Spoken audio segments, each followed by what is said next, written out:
আমরা 2024-এর নির্বাচনে অংশগ্রহণ করেছি, সেই জন্যই নির্বাচনটা সফল হয়েছে, সেই জন্যই সরকার টিকে গেছে, সেই জন্যই সরকার এত অত্যাচার নিপীড়ন করতে পেরেছে, নাকি এটা না?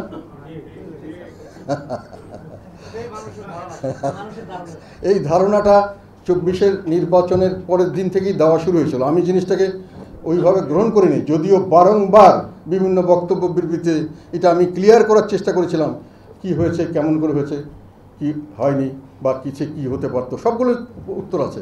কিন্তু যেহেতু আমাদের এই প্রচারণাটা হয়তো সঠিকভাবে হয়নি, আর আমাদের বিরুদ্ধে যে প্রচারণাগুলো হয়েছে সেটা খুব সুন্দরভাবে সাজানো গোছানোভাবে হয়েছে। সহজ জিনিস, সহজ সরল জিনিস মানুষের মধ্যে ঝট করে ঢুকে যায়, এটা মানুষের মাথায় ঢুকে গেছে যে ওনারা নির্বাচন না করলে নির্বাচন হতো না, নির্বাচন না হলে আর সরকার থাকতো না, তাহলে এত অত্যাচার অবিচার করতে পারতো না। কাজে এই সব অত্যাচার অনাচারের জন্য দায়ী হলো জাতীয় পার্টি এবং জিএম কাদের, তাকে ফাঁসি দেওয়া উচিত, ইত্যাদি ইত্যাদি নানান কথা।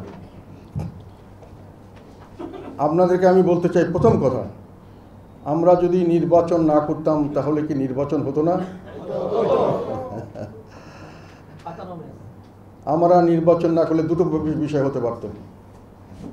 একটা হলো যেটা 2014 থেকে আমাদের প্যারালালে আর একটা দল সরকার তৈরি করেছিল, দালাল পার্টি, যাদেরকে তৈরি করা হয়েছিল আমাদেরকে স্বাধীনভাবে কাজকর্ম দেওয়ার জন্য, বাধা সৃষ্টি করার জন্য। তাদেরকে সম্পূর্ণ অবৈধভাবে জাতীয় পার্টির লোগো, জাতীয় পার্টির সিম্বল, জাতীয় পার্টির সমস্ত কিছু ব্যবহার করতে দেওয়া হয়েছিল। তারা সভা সমাবেশ করতো, তারা টেলিভিশনে কভারেজ পেত জাতীয় পার্টির নেতা হিসাবে, এবং তারা আমাদের বক্তব্যের ঠিক উল্টা বক্তব্য দিত, জনগণের মধ্যে বিভ্রান্তি সৃষ্টি করতো। জাতীয় পার্টির রাজনীতিকে আমরা বুঝি না, জাতীয়ের মধ্যে ভাগাভাগি, জাতীয় পার্টির কোনো ভবিষ্যৎ নাই। এই কথাটি সরকার করেছিল, আওয়ামী লীগ সরকার 2014 থেকে শুরু করেছিল, যখন তারা ক্ষমতায় অধিষ্ঠিত হয়ে দানবে রূপান্তরিত হয়েছিল। তারপর থেকে তারা দুটো জিনিস করেছে, আপনাদেরকে বলতে চাই। সমস্ত রাজনৈতিক দলকে বিভিন্ন কৌশলে তারা রাজপথ থেকে দূরে রেখেছে, দাবি দাবা আদায় থেকে দূরে রেখেছে, জনগণ থেকে দূরে রাখার চেষ্টা করেছে। বিএনপিকে করেছে জেল জুলুম করে, তাদেরকে জোর করে ঘরে ঢুকিয়ে দিয়েছে, তাদেরকে মামলা মোকদ্দমা করে তাদেরকে ঘর ছাড়া করেছে। আর আমাদের করেছে ঘরের ভিতরে শত্রু তৈরি করে, আমাদেরকে যখনই আমরা রাজনীতি করতে চাই তখনই আমাদের থেকে রাজনীতি ছুটিয়ে নেওয়া হয়, এবং তখনই আরেকটি গ্রুপ দিয়ে, সেখানে তারা দালাল পার্টি দিয়ে, তারা 2014 থেকে এটা শুরু হয়েছে, এবং এখন পর্যন্ত লাস্ট পর্যন্ত 2024-এ এসেও এই একই খেলা, যে আপনি যদি নির্বাচন না করবেন আরেকজন নির্বাচন করবেন। তো প্রথম কথা হলো, আমি বলতে চাই যে তাহলে যদি আমরা না করতাম হয়তো আরেকটা গ্রুপ দিয়ে করানো হতো জাতীয় পার্টিকে, কিন্তু আমাদের জাতীয় পার্টি নাম যেত, কিন্তু জাতীয় পার্টি যেত না, জাতীয় পার্টির দেহ প্রাণ যেত না, জাতীয় পার্টির নামটা ব্যবহৃত হতো এবং নির্বাচন হয়ে যেত। তারপরেও যদি না হতো, আরেকটা কথা বলতে চাই, আমি দেশের যারা নিরপেক্ষভাবে বিশ্লেষক এবং বিদেশি কূটনীতিক, যারা এই সমস্ত অবস্থান নিয়ে যারা গভীরভাবে তারা গবেষণা করেন বা যারা বিবেচনা করেন, তাদের প্রায় প্রত্যেকের সঙ্গেই আমি আলাপ করেছি, এবং যারা এই সরকারকে পছন্দ করতেন না এবং নির্বাচন তারা হোক সেটা চাইতেন না, তারাও বলেছেন এই নির্বাচন ঠেকানোর কোনো উপায় নেই, তোমরা নির্বাচনে গেলেও হবে, না গেলেও হবে। কেননা Sheikh Hasina A team, Awami League B team, Awami League তৈরি করেছে। তাছাড়াও আর দুই একটি রাজনৈতিক দলকে উনি তৈরি করে ফেলেছিলেন, জাতীয় পার্টি যদি না আসে তার অল্টারনেটিভ উনি তৈরি করে ফেলেছিলেন, এবং সেটা ঘুরে যেত এবং সরকার চলতেই থাকতো। তথাপি আমাদেরকে ওনারা জোর করে নামালেন কেন? আমি এটা বলছেন যে আমাদেরকে নামানোটা জোর করে নামানো হয়েছে। একটা হলো, আমি তখনও বলেছি, পরোক্ষভাবে, মানে একটা প্রেশার ক্রিয়েট। যেদিন আমি বলছি নির্বাচনে যদি আপনি ঘোষণা না দেন, এখন প্রসেসে না যান, আপনি ক্যান্ডিডেট বাছাই নাই করেন, তাহলে আরেকজনের হাতে আমি ভার দিয়ে দেবো, ওনারা নির্বাচন করবে, ওনাদের ব্যবস্থা করবে, জাতীয় পার্টি ওখানে চলে যাবে, জাতীয় পার্টির দল হিসাবে নির্বাচনে যাবে, আপনারা যাবেন না, আপনার মেইন দল যাবে না, কিন্তু অফিসিয়ালি জাতীয় পার্টি যাবে। ফলে আপনাকে প্রসেস করতে হবে, প্রসেস করবো। আমি বললাম প্রসেস করবো কীভাবে? আমরা তো নির্বাচনে গেলে নির্বাচন তো হতে হবে, তো নির্বাচন হবে না, সিলেকশন হবে। বলে না, আমরা সেই ব্যবস্থা করব। তখন তারা আমাদেরকে নেগোসিয়েশনের নামে কথা বললো, কিভাবে করা যায়, কিভাবে করলে আমরা পারবো, কত যে জায়গায় আমাদের ভালো ক্যান্ডিডেট আছে, আমরা ফাইট দিতে পারবো। কোনোখানে আমি বলিনি আমাদেরকে ছাড় দিতে হবে, কোনোখানে আমরা দাবি করিনি ছাড় দিতে হবে, টিক মার্কের নির্বাচন আমরা চাইনি। আমরা চেয়েছিলাম একটি যদি নির্বাচনই করতে হয় তাহলে সঠিক নির্বাচন করতে হবে। তারা কিন্তু আমাদেরকে অনেক কথা বলেছেন, কিন্তু আমরা আমি অন্তর থেকে বুঝতে পেরেছিলাম তারা যতই কথা বলুক তাদের সিস্টেম সম্পর্কে আমার ধারণা ছিল হয়তো তারা এটা পারবেন না। সেই কারণে আমাকে বলা হয়েছিল যদি আপনি স্যাটিসফাইড না হন লাস্টের দিকে আপনি উইথড্র করে নেবেন, এবং আমি 17 তারিখে উইথড্র করার জন্য সমস্ত প্রিপারেশন নিয়েছিলাম 16 তারিখের মধ্যেই। সেইভাবে গোপন রেখেছিলাম যাতে করে জানলে যদি বাধাপ্রাপ্ত হই, এবং আমি প্রেসকে রেখেছিলাম, বলিনি কেন রেখেছি। আমি চিঠিপত্র ঠিক করে রেখেছিলাম, 2-1জনকে খালি আমাদের পার্টির 2জনকে বলেছিলাম, আমি চিঠিপত্র 2জনের হাতে দিয়ে দিয়েছিলাম। একজন হলো আমাদের রংপুরের মেয়র মোস্তফা, আর একটা হলো রেজাউল ইসলাম ভূঁইয়া, যে একজন না পেলে আরেকজন চিঠিতে দিতে উইথড্রল লেটার। আমি অফিসে এসে জিতে যাব, হঠাৎ করে টেলিফোন, 2 মিনিট কথা বলতে হবে। কথা বলতে বলতে নানান কিছু এটা ওটা, আমি বললাম আমি কোনো কিছু মানি না, আমি মনে করি নির্বাচন হবে না, নির্বাচন আমাকে যে কোনোভাবে বর্জন করতে হবে, না হলে দল শেষ হয়ে যাবে এবং আমরা রাজনীতি শেষ হয়ে যাবে, আমরা এই নির্বাচনে যাব না। তখন বাইরে এসে যখন আমি বলা হলো যে ঠিক আছে, না গেলে কিন্তু নির্বাচন আমরা যেভাবে হোক করবই, আপনি কিন্তু সমস্যা পড়বেন, ঝুঁকিতে পড়বেন, ঝুঁকি। তখনকার দিনে ঝুঁকি অর্থ বুঝো, আমরা ঝুঁকিটা কি হতে পারে সেটা বুঝি না, তবে ঝুঁকিটা বড় জিনিস, এটা ক্ষতিকারক হতে পারে এটা বুঝি, সবাই বুঝি। তারপরে আমি বলেছি না, আমি নির্বাচন করব না। আমি বেরিয়ে এসে যখন প্রেসের দিকে যাব তখন দেখলাম যে আমার সামনে সমস্ত ব্যারিকেড, এবং আমার সামনে শুধু না, সারা অফিসে দিয়ে ব্যারিকেড, চারপাশে গলিতে ব্যারিকেড, শত শত পুলিশ এবং বিভিন্ন বাহিনী, আমরা তাকে চিনিও না, তারা এসে রাস্তা কেউ ঢুকতে পারবে না, বেরোতে পারবে না, সব কিছু দরজা জানলা বন্ধ করে দেওয়া হলো। তাহলে নির্বাচনে আমাদেরকে না হলো কি গায়ের জোরে।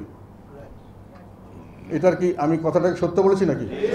যে সামনের দিকে পরিবর্তিত রাজনীতির প্রেক্ষাপটে আমাদের জন্য চ্যালেঞ্জগুলি কি, এবং এই চ্যালেঞ্জ মোকাবেলায় আমাদের কি করা উচিত, এবং ভবিষ্যতে দেশ ও জনগণের যে প্রত্যাশা সৃষ্টি হয়েছে সেই প্রত্যাশা পূরণে আমাদের কোন পথে কিভাবে রাজনীতিকে নিয়ে যেতে হবে। এই জন্য আমি মাসব্যাপী আমাদের সকল অঙ্গ এবং সহযোগী সংগঠনের সঙ্গে বৈঠক করেছি, সবার কাছে তাদের মতামত নিয়েছি, তাদের সাংগঠনিক কাঠামোর বিবরণ নিয়েছি, কে কতটুকু অগ্রসর হয়েছেন, কে কোথায় ব্যর্থ হয়েছেন সেগুলো জানার চেষ্টা করেছি। সাংগঠনিকভাবে আমাদের শক্তিশালী হতে হবে, রাজনৈতিকভাবে আমাদের শক্তিশালী হতে হবে, তার জন্য সঠিক রাজনীতি জানতে হবে, বুঝতে হবে, প্রেক্ষাপট বুঝতে হবে। এই আন্দোলনে আমরা সক্রিয়ভাবে অংশগ্রহণ করেছিলাম। ছাত্র জনতার আন্দোলনের প্রথম 1 জুলাই যদি এটাকে আমি মনে করি, প্রথম একটি উচ্চারিত হয়েছিল যে বৈষম্য, এই কোঠা বিরোধী একটা আন্দোলন সূচনা হয়েছিল 3 তারিখে, জুলাইয়ের 3 তারিখে আমি সংসদে এটার পক্ষে কথা বলেছি, এবং এটা একটা বৈষম্য বিরোধী সংগ্রাম, এবং কোটা সংস্কার আন্দোলন হলো বৈষম্য বিরোধী সংগ্রাম, এবং এই সংগ্রাম বাঙালি জাতির ইতিহাসে বহুতবার বাঙালিরা করেছেন, এবং এই সংগ্রামে বাঙালি জাতি যে কোনো পর্যায় পর্যন্ত যে কোনো ত্যাগ স্বীকার করতে প্রস্তুত ছিলেন সর্বদা, এবং সামনেও প্রস্তুত থাকবেন। কাজে এই জিনিসটাকে এইভাবেই দেখা উচিত, এটা আমি বলেছিলাম পার্লামেন্টে, বলেছি 3 জুলাই, এবং বলেছি যে এই যে কোটা সিস্টেম এটা আমাদের সংবিধানের পরিপন্থী, এবং এই সংবিধানের কোনো কারেকশন করার ওখানে স্কোপ নাই, সেই জন্যই হয়তো এটাকে মামলা মাধ্যমে এটাকে সংবিধান বহির্ভূতভাবে এটাকে এস্টাবলিশ করার চেষ্টা করা হচ্ছে। এই ধরনের কথাগুলি বারংবার 6 তারিখে জুলাই মাসে আবার আমি জনসভায়, আমাদের কাউন্সিলে, গাজীপুরের কাউন্সিলে আমি প্রকাশ্য জনসভায় ঘোষণা দিয়েছিলাম, এবং তাদেরকে বলেছিলাম যে এই সমস্ত সংগ্রাম হলো বৈষম্য বিরোধী সংগ্রাম। এটাতে বাঙালি জাতির এই যে ভাষা আন্দোলন, 21শে ফেব্রুয়ারি আন্তর্জাতিক ভাষা দিবস হয়েছে, এটা হয়েছে আসলে এটা ভাষার প্রতি আমাদের ভালোবাসা, যেমন তার চেয়ে বেশি ভাষাকে ব্যবহার করে, রাষ্ট্রভাষাকে বাংলা না করে তারা আমাদেরকে বৈষম্যের শিকার করতে চাচ্ছে, চাকরি বাকরি, ব্যবসা বাণিজ্য, তার বিরুদ্ধে বাঙালি জাতি ফুঁসে দাঁড়িয়েছিল। এবং 21-এর এই আমাদের শহীদ মিনার হলো বৈষম্য বিরোধী আন্দোলনে আত্মত্যাগের প্রতীক। তোমরা সেখানে গিয়ে শপথ নাও যে আমরা এই বৈষম্য বিরোধী আন্দোলন সফল করব এবং বৈষম্যের অবসান করব। আমি বলেছিলাম এখন আওয়ামী লীগ সরকার ঘরে ঘরে বিভিন্ন স্কুলে বিভিন্ন জায়গায় শহীদ মিনার করি, সব শহীদ মিনারে গিয়ে তোমরা ওখানে অবস্থান নাও এবং বলো এটা হলো বৈষম্য বিরোধী আন্দোলনের আত্মত্যাগের প্রতীক, আমরা আবার আত্মত্যাগ করব, আমরা বৈষম্যের অবসান চাই। কখন বলেছিলাম? যখন আওয়ামী লীগ ক্ষমতায় ছিল, এবং আওয়ামী লীগের ক্ষমতার সময় অনেকে বড় বড় কথা বলেন, অনেক দলের অনেক নেতা, কতজন কে কোথায় কি বলতে পেরেছেন সরকারের সামনে সরাসরি চ্যালেঞ্জ দিয়ে, এটা আমি বলি আপনারা নিজেরা বিবেচনা করে দেখবেন, জাতি বিবেচনা করে দেখবে। আমরা তারপরে প্রতিদিন এই বৈষম্য বিরোধী আন্দোলনে যে গুলি বর্ষণ করা হচ্ছে, নির্বিচারে গণহত্যা করা হচ্ছে, বিভিন্নভাবে মানুষকে অত্যাচার করা হচ্ছে, মামলা মোকদ্দমা দিয়ে মানুষের ভবিষ্যৎ নষ্ট করার চেষ্টা করা হচ্ছে, এইসব কথা আমরা তুলে ধরেছি। বিভিন্ন গণমাধ্যমে এগুলো প্রমাণ আছে। এবং আমরা বিভিন্ন জায়গায় আমরা আমাদের নেতাকর্মীদের বলেছিলাম বৈষম্য বিরোধী সংগ্রামের সঙ্গে থাকো এবং সেখানে তাদেরকে সমর্থন দাও। এবং আমাদের ছাত্রদেরকে বলেছিলাম তোমরা ব্যানার নিয়ে করতে চাইলে করতে পারো। রংপুরে আমাদের ছেলেরা, ওখানে যেহেতু আমাদের সংগঠন ভালো, তারা বৈষম্য বিরোধী আন্দোলনে ব্যানার নিয়ে সেখানে তাদের সঙ্গে অংশগ্রহণ করেছে। তাদের নামে মামলা হয়েছে, তারা হাজতবাস করেছে, তারা জেলে ছিল, তাদের অনেকের উপর অত্যাচার করা হয়েছে, অনেকে ঘর বাড়ি ছেড়ে পালিয়েছিল। এগুলো ডকুমেন্ট আমাদের কাছে আসবে।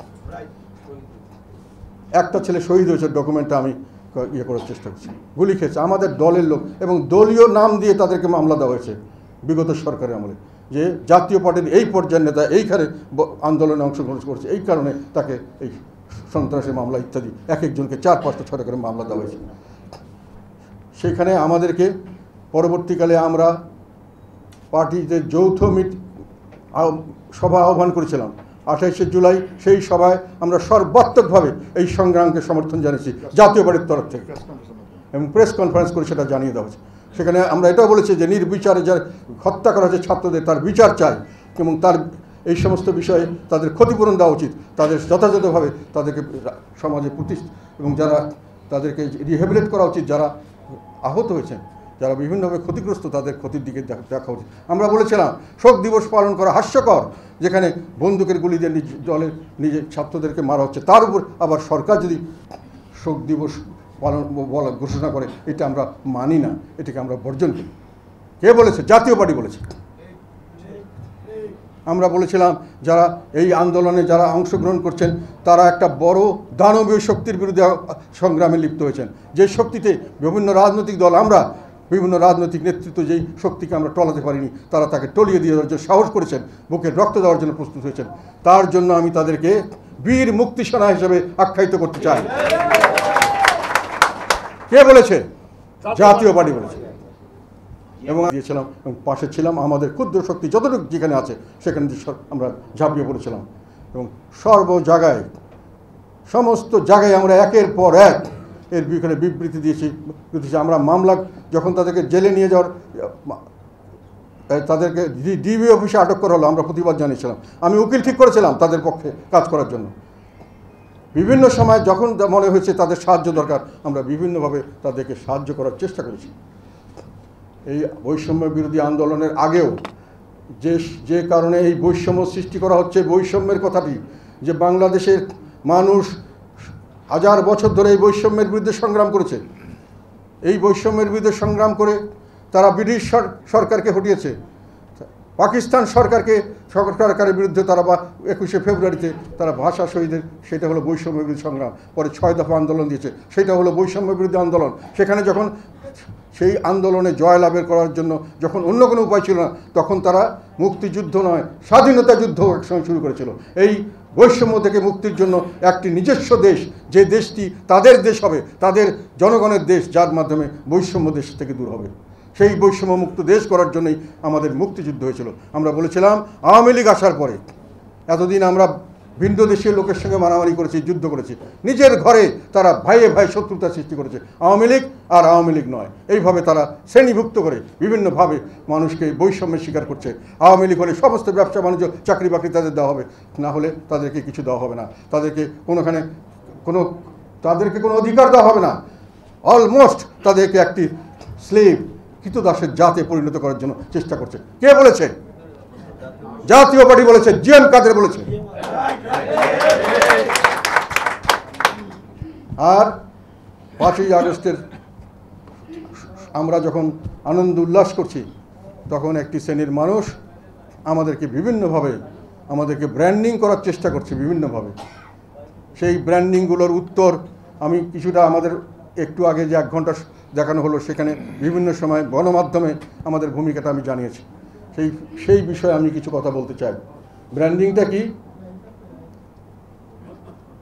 অফিসে যারা ছিলেন এবং যারা আশেপাশে ছিলেন এবং যারা আমার সঙ্গে পরবর্তীতে, আমি 28শে এপ্রিল আমি পরবর্তী মিটিংয়ে বলেছিলাম যে একটা হলো যে আমাদেরকে পরোক্ষভাবে প্রেশার দেওয়া হয়েছে, যেটা হলো একটা দল ভাগ করে সেখানে, আর একটা হলো প্রত্যক্ষভাবে আমাদেরকে বাধা দেওয়া হয়েছে বিভিন্নভাবে। সেটা আমি পরিষ্কারভাবে বলিনি, কারণ সেই পরিস্থিতিতে আমাকে জোর করে এরকম করে করা হচ্ছে, এটা বলা ওই রকম ধরনের। তবে যারা বোঝার সারা বুঝে নেবেন, এই কথাই বলেছিলাম, বলি নাই? আমাদের লোকরা জানে না এটা, সাংবাদিকরা জানে না, আর্মির লোকরা জানে না, যারা করেছে তারা জানে না, কেউ কি প্রতিবাদ করেছে? তাহলে কি হলো যে আমরা গেলেও নির্বাচন হতো, না গেলেও নির্বাচন হতো, আর আমরা যেতে চাইনি। আমাদেরকে পরোক্ষভাবে প্রেশার এবং প্রত্যক্ষভাবে প্রেশার দিয়ে নির্বাচনে নেওয়া হয়েছে। এখন তাহলে কি আমাদের কারণে নির্বাচন হলো, আমাদের কারণে নির্বাচন হওয়াতে সরকার টিকলো এবং সরকার তার ফলে অত্যাচার করলো, এই কথা কি সত্যকর কথা? আমরা কি কোনো কেন্দ্রে এখানে দায়ী? অন্যান্য দল যেভাবে দানবীয় শক্তির কাছে পরাজিত হয়েছে, আমরাও কিছুটা সেইখানে পরাজিত। সেই জন্য আমি ক্ষমা প্রার্থনা করছি যে আমরা সামলে নিতে পারিনি, এত শক্তি আমাদের ছিল না। কিন্তু অন্যান্য দলের কাছে বলি, আমাদের প্রতিপক্ষ যারা এখন অন্যান্য দল আছেন, বিএনপির কাছে আপনারা কতটুকু পেরেছিলেন?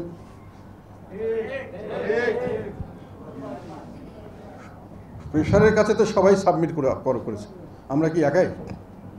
এবং ভবিষ্যতে কি সরকার যে চলছিল, এখানে কি কোনো বাধাগ্রস্ত হচ্ছিল? সরকার চলছিল, বাধাগ্রস্ত হয়েছে কোন সময়? যখন একটা জেদ অহংকার করতে গেছে, এবং যখন আল্লাহ বলেছে এটা সীমা লঙ্ঘন হচ্ছে, তখন তো আল্লাহর তরফ থেকে এটা হয়েছে। তো যাই হোক, সেকেন্ড কথা হলো, আমরা দীর্ঘদিন তাদেরকে বৈধতা দিয়েছি, সমর্থন দিয়েছি, তার জন্যই তারা দানব সৃষ্টি হয়েছে। আমি মনে করি এটার একটা বিবরণ দেশবাসীর কাছে যাওয়া উচিত। বারংবার আমি দিয়েছি, তারপরেও মানুষে এইটাকে গ্রহণ করেননি কেন আমি জানি না। যেহেতু এটা প্রচারণা হয়নি, আমাদের দলের লোকরাই ঠিকমতো জানে। আমরা কি দালালি করেছি? 2008 সালের নির্বাচনে আমরা তাদের সঙ্গে মহাজোট করেছিলাম, আওয়ামী লীগের সঙ্গে। 2008 সালের নির্বাচনে মহাজোট করেছিলাম কেন? আওয়ামী লীগের আগে 2001 থেকে 2006 সাল পর্যন্ত আরেকটি জোট ক্ষমতায় ছিল, এবং তাদের যেই সমস্ত দোষের জন্য আওয়ামী লীগকে আজকে দোষী করা হয়, তারা কি সেই দোষ থেকে মুক্ত ছিল? দুর্নীতিতে 4 বার চ্যাম্পিয়ন, র্যাব তৈরি করে বিচার বহির্ভূত হত্যাকাণ্ড, দলীয়করণের ইতিহাস, এগুলো কি ছিল না? 2007 সালে একদলীয় নির্বাচন শুরু হয়ে গেছিল না? 2007 সালে যখন আমরা বর্জন করেছিলাম, আওয়ামী লীগও বর্জন করেছিল, তখন একদলীয় নির্বাচন সুষ্ঠুভাবে অগ্রসর হয়নি। 1/11 এসে 22 তারিখে ছিল নির্বাচনের ডেট। অনেকেই ডিক্লেয়ার্ড হয়ে গেছিলেন, নির্বাচিত হয়ে গেছিলেন একতরফাভাবে। সেই নির্বাচন কি তারা বন্ধ করেছিল? কে বন্ধ করেছিল? জনগণ বন্ধ করেছিল। জনগণের পক্ষে 1/11 এসে বন্ধ করেছে। ফলে আবার নির্বাচন হয়েছে যখন, তখন জনগণের প্রত্যাশা ছিল যে এর একটা পরিবর্তন দরকার। আমরা মহাজোট করে সেই পরিবর্তনের আশা করে দিয়েছিলাম। সেই সমর্থন কি আমাদের অন্যায় ছিল, আওয়ামী লীগের সমর্থন? এবং সেই ইলেকশন কি কোনো কারচুপির ইলেকশন হয়েছিল? সেই ইলেকশনে ব্যাপকভাবে আওয়ামী লীগ জয়লাভ করেছিল। সেই জয়লাভ কি জনগণ ভুল করেছিল? জনগণ মনে করেছে তারা ভালো কাজ করবে আগের চেয়ে, আমরাও মনে করেছি ভালো কাজ করবে। 2014 নির্বাচনে এরশাদ সাহেব বলেছিলেন সব দল আসলে আমরা নির্বাচন করব। যেহেতু একদলীয় সরকারের অধীনে হচ্ছে, সব দল না আসলে এই নির্বাচন সুষ্ঠু হওয়ার সম্ভাবনা নাই। যখন উনি বিএনপিকে বলেছিলেন যে তোমরা নির্বাচনে আসো, এবং উনি বলেছিলেন সরকারকে নির্বাচনে আসার জন্য শিডিউলের তারিখ পিছিয়ে দাও, তাদেরকে আসার সুযোগ করে দাও, বলেন নাই? তখন বিএনপি আসে নাই, যার জন্য তারা বর্জন করলো, সরকার একতরফা নির্বাচনে দিয়ে। তখন বললো, এসে বললো আমাদের নেতারা সবাই উইথড্র করো, আমরা এই নির্বাচনে যাব না, এবং ওনাকে জোর করে ধরে নিয়ে যাওয়া হলো। তখন ওখান থেকে উনি আমাকে নির্দেশ দিলেন, আমি সবাইকে বললাম, আমি নিজে উইথড্র লেটার পাঠালাম, সব এরশাদ সাহেব উইথড্র লেটার পাঠালেন, সকলে উইথড্র লেটার পাঠালো। আমার গ্রহণ করা হয়নি, এরশাদ সাহেবেরটা গ্রহণ করা হয়নি, অনেকেরটা গ্রহণ করা হয়েছে, অনেকটা হয়নি। অনেককে বলা হয়েছিল যে আপনারা থাকেন, উইথড্র করেন না, আপনার জায়গায় কোনো ক্যান্ডিডেট নেই, আপনি এমপি হবেন। তাও আমাদের জাতীয় পার্টির 2 জন নেতা তখনও বলেছে না, আমরা পার্টির নির্দেশে মানব। তাহলে 2014 নির্বাচনে আমরা যে গেছি, এটা কি 100% গেছিলাম? আমি যাইনি মন্ত্রী হিসাবে, এবং আমার সঙ্গে 270 জন যাননি। তাহলে 2014 নির্বাচনে জাতীয় পার্টি অংশগ্রহণ করে তাদের বৈধতা দিয়েছে, এই কথাটি কতটুকু সত্য? আর যদি দিয়েই থাকে, পরে বিএনপির এই আওয়ামী লীগের এই ইলেকশন কমিশন এবং এই সরকারের অধীনেই, এই সিস্টেমের অধীনেই বিএনপি মেয়র ইলেকশন করেছে, 2 বা 3 দফা উপজেলা নির্বাচন করেছে, করে নাই? তারাও অর্ধেক গেছে, আমরাও অর্ধেক গেছি। আমরা কি একইভাবে গেছিলাম? 2018 সালে যে নির্বাচন হয়েছে, সেই নির্বাচনে সব দল অংশগ্রহণ করেছে। তাহলে 2018 থেকে এই একই সিস্টেমে একই সরকারের অধীনে নির্বাচন হয়েছে। সেই নির্বাচন করে কি তাকে বৈধতা দেওয়া হয় নাই? সেই বৈধতা কি একে কি জাতীয় পার্টি দিয়েছে? তারপরে 4 বছর তারা পার্লামেন্টে ছিল। তাহলে এই পর্যন্ত সম্পূর্ণ বৈধতা কি আমরা একাই দিয়েছি? সব দল মিলে দিয়েছে। সমর্থনের কথা বলেন 2018-তে, ঠিক আছে, আওয়ামী লীগের সঙ্গে তখন আমাদের নেতা ছিলেন আলাদ হোসেন মাহমুদের সাহেব। উনি ওনার বিবেচনা দিয়েছেন, দলের ভালো হতে পারে, ওনার উপর প্রেশার থাকতে পারে, উনি কেন দিয়েছেন আমরা জানি না। তবে আমরা যখন বিরোধী দলের ভূমিকায়, আমাদেরকে বলা হয়েছে আমরা বিরোধী দলের ভূমিকা পালন করেছি। 2018 থেকে শুরু করে 24 পর্যন্ত আমাকে deputy leader of the opposition থেকে সরিয়ে দেওয়া হয়েছিল। কেন? যেহেতু আমি কতগুলো কঠিন কথা সংসদে বলতাম। আমাকে রাস্তার মধ্যে নামিয়ে দেওয়া হয়েছে, আমার গানম্যান এবং আমার ড্রাইভারকে উইথড্র করে নেওয়া হয়েছে। হসপিটালে আমি ভাইয়ের সঙ্গে দেখা করতে গেছিলাম। পরে যখন আমার ভাই মারা যাওয়ার পর আমি চেয়ারম্যান হলাম, তখন আবার আমাকে চেয়ারম্যান করার পরে দলের থেকে সিদ্ধান্ত হলো, এবং দলীয় সব এমপিরা মিলে আনএনিমাসলি ডিসিশন দিলেন যে লিডার অফ দ্য অপোজিশন হবে JM কাদের সাহেব। তখনও ওনারা এটা গ্রহণ করলেন না। স্পিকার সম্পূর্ণ বেআইনিভাবে আমার এটা গ্রহণ করলেন না, এবং মানবিক কারণ দেখে রওশন এরশাদকে আবার করা হলো। কেন? কেননা আমি সত্য কথা বলেছি, জাতীয় পার্টির পক্ষে সত্য কথা বলেছি। আমার সঙ্গে ছিল জাতীয় পার্টির 90% লোক। তা আমরা কোথায় তাদেরকে সমর্থন দিয়েছি? কোন অনিয়মটা সবচেয়ে বেশি কোন দল তুলে ধরেছে, কোন দলের নেতা তুলে ধরেছে, JM কাদের তুলে ধরেছে, এটা আপনারা হিসাব করে দেখবেন। কাজে আমরা সরকারের কোনো অপকর্মে আমরা কোনো সময় সমর্থন দেই নাই। হ্যাঁ, একটা কথা বলতে পারেন, একটা সৌরভ সাহেব একটা লিখেছেন যে আমাদের কিছু কিছু নেতা তাদের সিম্বলের মধ্যে তারা আওয়ামী লীগকে ব্যবহার করেছে, আওয়ামী লীগ সমর্থিত বলেছে, আমাদের নাম দেয়নি, আমার নাম দেয়নি, এরশাদ সাহেবের নাম দেয়। তখন তো বললাম, সেই পরিবেশে যেখানে দলকে বেআইনিভাবে সম্পূর্ণ লিগ্যাল কাভারেজ দিয়ে তাদেরকে কাউন্সিল করতে দেওয়া হচ্ছে, তাদেরকে মিটিং মিছিল করতে দেওয়া হচ্ছে, তাদেরকে টেলিভিশনে প্রচার করতে দেওয়া হচ্ছে, সেই অবস্থায় আমাকে কিছু কিছু লোককে আমার মেনে নিতে বাধ্য হয়েছে। একটা কথা মনে রাখবেন যে একটি রাজনীতি করতে গেলে একটি দল দরকার হয়। আপনি যদি দেশের জনগণের জন্য কাজ করতে চান, আপনার একটি দল দরকার, রাজনৈতিক দল দরকার। এককভাবে আপনি কিছুই করতে পারবেন না। আর রাজনৈতিক দল টিকে থাকবে যতক্ষণ পর্যন্ত আপনি সঠিক রাজনীতি দিতে পারবেন। কাজে আমাদেরকে রাজনীতি এবং দল দুটোকে বাঁচানোর জন্য এই পরিস্থিতিতে কিছু না কিছু কম্প্রোমাইজ করে চলতে হয়েছে। এবং সেটা আপনারা যেটা চিন্তা করবেন যে আপনি আমার জায়গায় থাকলে কি করতেন। যে কোনো বিবেকবান মানুষকে আমি এটা প্রশ্ন করতে চাই যে আপনারা যদি ওই জায়গায় আপনি থাকতেন, আমার জায়গায় আপনি কি করতেন। তাদের কৌশল ছিল বিভিন্নভাবে আমাদেরকে ছোট করা, আমাদেরকে ধ্বংস করা। তারা বিএনপিকে ধ্বংস করতে চেয়েছে, তারা জামাতকে ধ্বংস করতে চেয়েছে, তারা জাতীয় পার্টিকে ধ্বংস করতে চেয়েছে। এই জন্যই তারা জোর করে আমাদেরকে নির্বাচনে নিয়ে গেছে, এবং এই জন্যই আমাদেরকে তারা বিভিন্নভাবে ভাগ করে করার চেষ্টা করেছে। একজনকে তারা বনে জঙ্গলে দাবড়ে বেরিয়েছে মামলা মোকদ্দমা দিয়ে, আমাদের ভাগ করে আমাদেরকে যখনই আমরা কথা বলতে চাই, যখনই আমরা জনগণের জন্য মাঠে নামতে চাই, তখনই ঘাবলা দিয়েছে। বিএনপি একই অবস্থায় ছিল, আমরাও ছিলাম। জামাতকে তো তারা নাটেই নামতে দেয়নি, নামই নিতে দেন। সকলেই সমানভাবে আমরা নির্যাতিত হয়েছি। এখন আমাদেরকে সামনে দেখা গেছে, সেটা আমাকে সামনে দেখার সুযোগ ছিল। আমরা চেষ্টা করেছি যে কোনোভাবেই আমরা দলকে বাঁচানোর চেষ্টা করেছি, জনগণের স্বার্থ বিসর্জন দিয়ে নয়। আরেকটা কথা আমি বলে শেষ করবো, আরেকটা হলো যে আমরা নির্বাচন করিনি, আমাদের নেগোসিয়েশন ছিল সিট নিয়ে কোনো নেগোসিয়েশন হয়নি।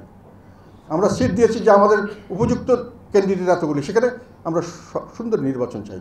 তারা বলেছিল যে আমরা নৌকা উঠাই দিলে সুন্দর নির্বাচন হবে, ঠিক আছে, কিন্তু তারা নৌকা উঠায়নি। তার চেয়ে বড় কথা, যখন আমাকে ধরে ফেললো, ঘিরে ফেললো, তখন আমি বললাম যে আর যেন কোনো অল্টারনেটিভ নাই, আমার রাজনীতি যখন শেষ, আমার দলকে বাঁচাতে হবে। দলকে বাঁচানোর কী উপায়? যে কোনোভাবেই মাঠে থাকতে হবে এবং মাঠে থেকে ভবিষ্যতে রাজনীতির জন্য আমার একটা প্ল্যাটফর্ম রাখতে হবে, যে কোনোভাবে পার্লামেন্টে থাকতে হবে, যে কোনো জায়গায় থাকতে হবে, যাতে জনগণের জন্য আমি কাজ করতে পারি। এটা ছিল আমার বিবেচনা। ভুল হলে হতে পারে। আমি জিজ্ঞাসা করবো যারা এইসব কথা বলেন তারা কি করতেন, এবং সেখানে বলা হলো তখন আমি বললাম যে আমার এখানে যতগুলো লোক আছে এরা ভালো উপযুক্ত ক্যান্ডিডেট, তাদেরকে অন্তত তাদের জায়গায় আপনার নৌকা মার্কাটা উঠে নিলে তারা একটা ফাইট করার সুযোগ পাবে, নাহলে তো ফাইটই করতে পারবো না। না, আমরা সব সুযোগ করে দেবো, আমরা ব্যবস্থা করবো। তারপরে আমার ওয়াইফেরটা দেওয়া হলো, আমার ওয়াইফের ছিল ওখানে, তার নামটা বলো, এবং প্রচারিত করা হলো যে আমি ওয়াইফের জন্য আমি নির্বাচনে যাইনি, এবং এবং আমি গেছি যখন ওয়াইফকে দেওয়া হয়েছে। এগুলো প্রচারণা। আল্লাহকে হাজির নাজির রেখে বলছি, এটা সম্পূর্ণ অসত্য কথা, অপপ্রচার। এবং আমি কোনো সিটের নেগোসিয়েশনের জন্য নির্বাচনে যাইনি, এটিও অপপ্রচার। এগুলো করে আমাদেরকে ব্যক্তিগতভাবে হয়তো কেউ ভুল বুঝেছেন, কেউ হয়তো ইচ্ছাকৃতভাবে করেছেন, কেউ হয়তো আমাকে অপছন্দ করে করেছেন, কেউ হয়তো আমার দলকে অপছন্দ করেছেন, দলকে ধ্বংস করতে চেয়েছেন। তো এই কথাগুলি আমি মনে করি জনগণের সামনে বারংবার তুলে ধরা দরকার। সত্যের একটা শক্তি আছে, যে যত ষড়যন্ত্র করুক সত্য বেরিয়ে আসবে। আর একটা কথা আপনাদেরকে বলবো, যারা এইসব কথা বলেন বা বুঝেন বা চিন্তা করেন, কোনো ঘটনা বিচ্ছিন্ন কোনো ঘটনা নয়, এর পিছনে একটি ইতিহাস থাকে। ইতিহাস থেকে যদি আপনি চিন্তা করেন আমরা ইতিহাস ভুলে যাই, তাহলে বুঝতে পারবেন কোথায় কীভাবে হয়েছে। যেটা আমি বললাম বারংবার, আমি একটা কথা বলে আসছি, এই সংস্কারটি শুধু নির্বাচনের সংস্কার নয়। নির্বাচন ব্যবস্থা, ভালো নির্বাচন ব্যবস্থা অনেক সময় আমরা আন্দোলন করে পেয়েছিলাম। আমরা যখন 15ই ফেব্রুয়ারি 1996 সালে একটি একদলীয় নির্বাচন হওয়ার অবস্থা হয়েছিল, সেটাকে মানুষে বর্জন করেছিল। তারপরে আবার কেয়ারটেকার গভর্নমেন্ট হয়েছে এবং সেখানে একটা সুষ্ঠু নির্বাচন হয়েছিল 96। আবার এসে 2001-এ সুষ্ঠু নির্বাচন হয়েছিল কেয়ারটেকারের আমলে, কিন্তু আবার এসে 2008-এ সুষ্ঠু নির্বাচন হয়েছিল। কিন্তু সুষ্ঠু নির্বাচনের পরে সঠিক অর্থে কি আমরা সুষ্ঠু রাজনীতি পেয়েছি? কেন পাইনি? এটা কি খালি শুধু জাতীয় পার্টির কারণে? আমরা সংবিধান তৈরি করেছি এমনভাবে, এক ব্যক্তির হাতে সম্পূর্ণ ক্ষমতা দিয়ে দিয়েছি।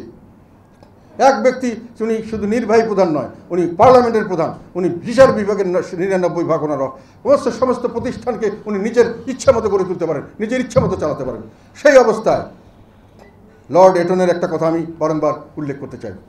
এটা ঐতিহাসিক ইতিহাসবিদ, একজন রাজনীতিবিদ, উনি একটা বিখ্যাত উক্তি যারা সারা বিশ্বে এখন বিভিন্ন জায়গায় একটা উক্তির জন্য তাকে স্মরণ করে মানুষ। কি বলেছিলেন?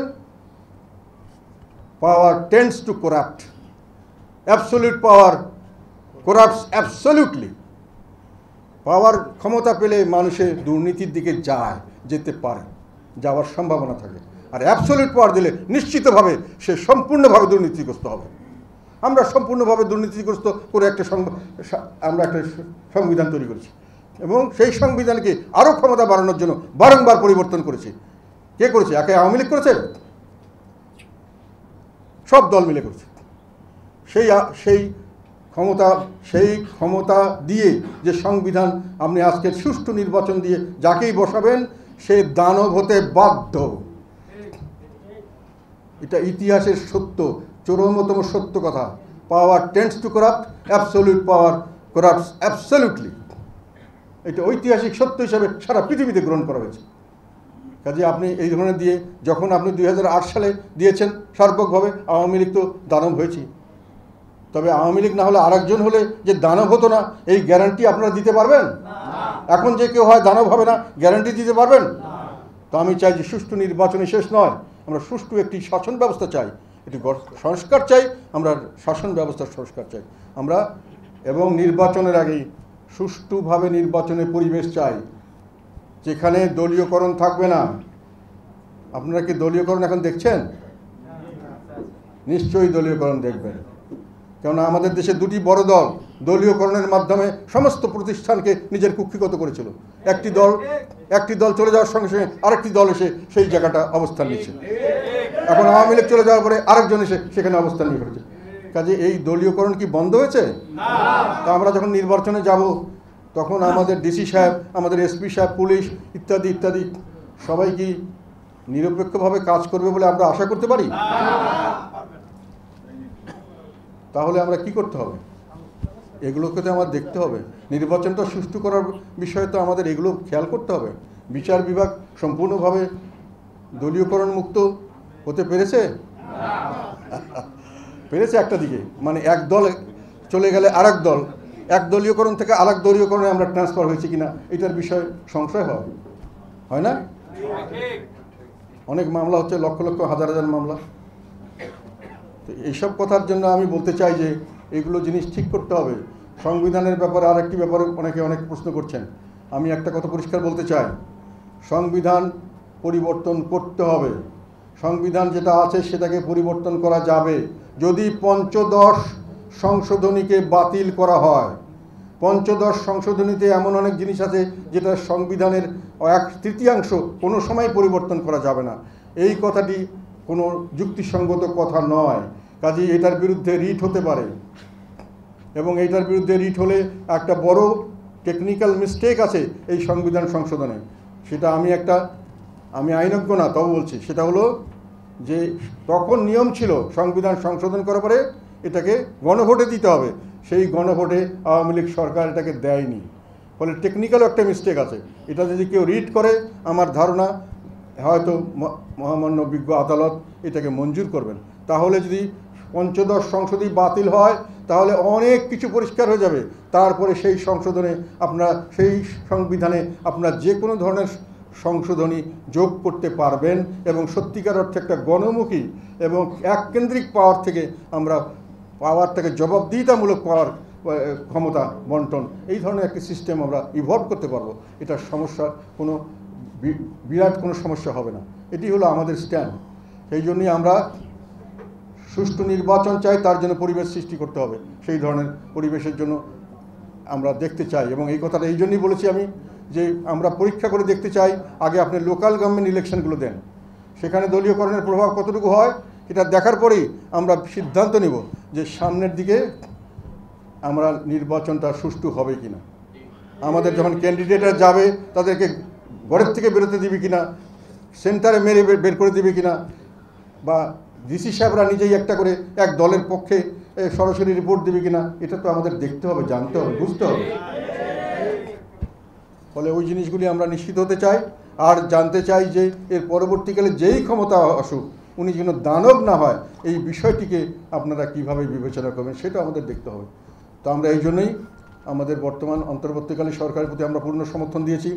জনগণের প্রত্যাশা পূরণে তারা এগিয়ে এসছেন। ব্যক্তিগতভাবে আমরা তাদেরকে বিশ্বাস করি, তাদের উপরে আমাদের আস্থা আছে। তারা উপযুক্ত ব্যক্তি এবং তারা দুর্নীতিমুক্ত, তারা লোভ লালসা মুক্ত, এটা আমরা বিশ্বাস করি। আমরা দেখতে চাই তারা সঠিকভাবে কাজ করবেন, এবং সেইভাবেই তাদের কাজের মূল্যায়ন, যত কাজটা যদি সঠিকভাবে কাজ করতে থাকলে আমরা বুঝতে পারবো তাদের হাতে কিন্তু অনেক ধরনের সমস্যা দিয়েছি আমরা। খালি একটি সমস্যা নয়, সংস্কার শুধু সমস্যা নয়। এই মুহূর্তে দেশের অর্থনীতি সম্পূর্ণ বিপর্যস্ত। এই মুহূর্তে দেশের আইন শৃঙ্খলা পরিস্থিতি স্বাভাবিক নয়। এই মুহূর্তে প্রশাসন সঠিকভাবে কাজ করতে পারছে না। সর্ব স্তরে একটা বিশৃঙ্খলার পরিস্থিতি এখনও কিছু কিছু ক্ষেত্রে বিদ্যমান আছে। অবশ্য এটা আস্তে আস্তে কমে আসছে। আমরা কাজেই ওগুলোকে ওনাদের সময় দিতে হবে, দেশকে স্টেবল করতে হবে, দেশের মানুষের খাওয়া পড়া নিশ্চিত করতে হবে, জানমালের নিরাপত্তা নিশ্চিত করতে হবে। তারপরে আমরা সার্বিকভাবে যে কোনো সংস্কার করতে হবে, এবং সেই সংস্কারের মাধ্যমে দেশ একটি নতুন বাংলাদেশ হিসাবে উত্তরণ ঘটবে, এটি আমাদের প্রত্যাশা। এই প্রত্যাশা পূরণে এখন আমি তোমাদের মতামত চাই। আমি তোমাদের মতামতের জন্য তোমাদেরকে ডেকেছি। এই ঘটনাগুলো বলার পরে তোমাদের ওখান থেকে দিবে, কোনো অ্যাড্রেস করার দরকার নাই। তোমরা কি বলতে চাও, কি হলে ভালো হয়, কিভাবে করলে আমাদের জনগণের কাছে আমরা আরও বেশি করে গ্রহণযোগ্যতা লাভ করতে পারি।